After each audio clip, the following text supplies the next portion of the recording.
এক একজনের রান্নার ধরন এক এক রকম। সবাই কিন্তু একইভাবে রান্নাবান্না করে না, সবাই কিছু না কিছু রান্নার মধ্যে ইচ্ছেগুলো ব্যবহার করে। যাই হোক, ওসব কথা বাদ দিয়ে আজকে রান্না করছে আমার দিদুন, আর আজকে আমি ক্যামেরাম্যান হয়েছি। তো এই যে দেখো, আজকে তোমাদের সঙ্গে শেয়ার করছি রুই পোস্ত। তো এখানে রুই না সরি, এটা কাতলা মাছ, কাতলা পোস্ত। তো কাতলা মাছের সঙ্গে পোস্তর সঙ্গে কিন্তু একটুখানি সর্ষে বাটাও দেওয়া হয়েছিল। আর শেয়ার করব কচুর লতি, তাও আবার চিংড়ি মাছ দিয়ে। তো প্রথমে তোমরা আগে বলো, কচুর লতি খেতে তোমরা কে কে পছন্দ করো? সত্যি কথা বলতে আমি যখন কেরালায় ছিলাম, তো আমার কচুর লতির প্রতি একদম প্রাণটা পড়েই ছিল একরকম। মানে ওখানে তো এসব পাওয়া যায় না, তো এখানে আসা মাত্রই আমি চারিদিকে খুব খুঁজতাম যে কোথায় কচুর লতি পাওয়া যায়, আমি আগে কিনে নিয়ে এসে খাবো। মানে আমি কচুর লতিটা এতটাই পছন্দ করি। তো যাই হোক, এই যে দেখো, তোমাদের আগে কাতলা পোস্ত যে রান্নাটা সেটা তোমাদের সঙ্গে শেয়ার করছি। তো এই যে দিদুন দেখো এখানে তেলের ওপরে পেঁয়াজ দিয়েছে।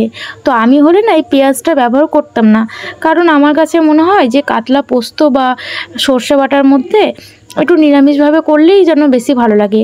ওই রসুন পেঁয়াজটা দিলে আমার খুব একটা ভালো লাগে না। তো তারপরে ওই যে বললাম প্রথমেই যে এক একজনের রান্নার ধরন কিন্তু এক এক রকম। তবে হ্যাঁ, আজকের রান্নাগুলো কিন্তু দারুণ হয়েছিল খেতে, সত্যি বলছি দারুণ হয়েছিল খেতে। তো দেখতেই পেলে একের পর এক দিদুন কি সুন্দর সমস্ত মশলাগুলো দিয়ে খুব সুন্দরভাবে কষিয়ে নিল। এরপরে ওই যে মাছগুলোকে দিয়ে দিল। তো মাছগুলো কিন্তু খুব একটা কড়া করে ভাজা হয়নি, যেহেতু খুব একটা কড়া করে ভাজলে না ভালো লাগে না।